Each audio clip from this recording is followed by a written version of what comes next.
Canadian Commission inquiring into foreign interference, and there have been some related developments as well.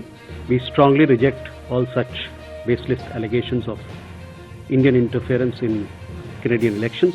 It is not Government of India's policy to interfere in democratic processes of other countries. In fact, quite on the reverse, it is Canada which has been interfering in our internal affairs. We have been raising this issue regularly with them. We continue to call on Canada to take effective measures to address our core concerns. Bharat ने एक बार फिर Canada को दिखाया आईना, कहा सुधर जाओ, कट्टरपंथियों को पनाह देना बंद करो। हिंदुस्तान के खिलाफ अपनी हरकतों से कनाडा बाज नहीं आता है, इसीलिए भारत बार बार उसे नसीहत देता है। एक बार फिर कनाडा में चल रहे भारत विद्रोही प्रदर्शन को लेकर सरकार ने ट्रूडो सरकार को आड़े हाथों लिया है। विदेश मंत्रालय के प्रवक्ता रणधीर जायसवाल ने मंगलवार 7 मई को कहा कि कनाडा को अभिव्यक्ति की स्वतंत्रता के नाम पर कट्टरपंथी लोगों को बढ़ावा नहीं देना चाहिए। कनाडा एक लोकतांत्रिक देश है और वो हिंसा के सेलिब्रेशन की अनुमति कैसे दे सकते हैं, वो भी भारत जैसे लोकतांत्रिक देश के खिलाफ। जायसवाल ने कहा कि सब जानते हैं कि हमने कनाडा से कई बार भारतीय नेताओं के खिलाफ वहां हो रहे प्रदर्शन के पीछे हिंसक सोच का मुद्दा उठाया है। पिछले साल ही ब्रैम्पटन शहर में इंदिरा गांधी की हत्या की झांकी निकाली गई थी। इसमें 2 सिख गनमैनों को भारत के पूर्व प्रधानमंत्री को गोली मारते दिखाया गया था।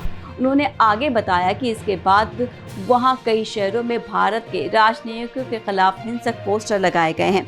जायसवाल ने कहा कि हिंसा का जश्न मनाना और महिमा मंडन करना किसी भी सभ्य समाज का हिस्सा नहीं होना चाहिए। लोकतांत्रिक देशों को कानून व्यवस्था का सम्मान करना चाहिए, साथ ही उन लोगों से सावधान रहना चाहिए जो अभिव्यक्ति की स्वतंत्रता के नाम पर कट्टरपंथी सोच को बढ़ावा देते हैं। विदेश मंत्रालय के प्रवक्ता रणधीर जायसवाल ने कहा कि भारत कनाडा में अपने राजनयिक प्रतिनिधियों की सुरक्षा को लेकर चिंतित है और उम्मीद करता है कि ओटावा यह सुनिश्चित करेगा कि वो बिना किसी भय के अपनी जिम्मेदारियों का निर्वहन कर सके। भारत ने कनाडा से अलगाववादी तत्वों पर कार्रवाई की मांग भी की है। भारत और कनाडा के बीच तनाव तब शुरू हुआ जब पिछले साल सितंबर में कनाडाई पीएम जस्टिन ट्रूडो ने भारत पर खालिस्तानी आतंकी हरदीप सिंह निज्जर की हत्या करवाने का आरोप लगाया था। हालांकि बाद में ट्रूडो ने खुद कई बार भारत से रिश्ते बनाए रखने की कोशिश की थी और बात की थी। भारत ने कनाडा के आरोपों के खिलाफ एक्शन लेते हुए वहां के लोगों के लिए वीजा सेवाएं भी सस्पेंड कर दी थी। साथ ही भारत से 41 कनाडाई डिप्लोमेट्स को भी हटा दिया गया था। हालांकि बाद में डिप्लोमेटिक लेवल पर बातचीत हुई और कुछ महीनों बाद वीजा सेवाएं फिर से शुरू कर दी गई।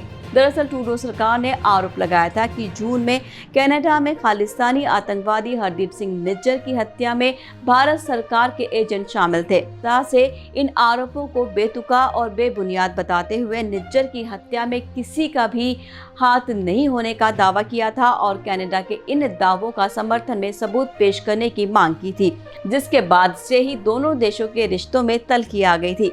भारत के विदेश मंत्रालय ने निज्जर मामले में कई बार कनाडा से सबूत भी मांगे थे। विदेश मंत्री जयशंकर ने तो कई बार ट्रूडो सरकार पर खालिस्तानी आतंकियों को पनाह देने का आरोप लगाया था। साथ ही ये भी कहा था कि कनाडा में भारतीय डिप्लोमेट्स को डराया धमकाया जाता है। इसके बाद कनाडा अपने हरकतों से बाज नहीं आ रहा है, भारतीय नेताओं के खिलाफ साजिश रच रहा है। तो ये थी हमारी विशेष पेशकश। फिलहाल के लिए दीजिए विदा। नमस्कार।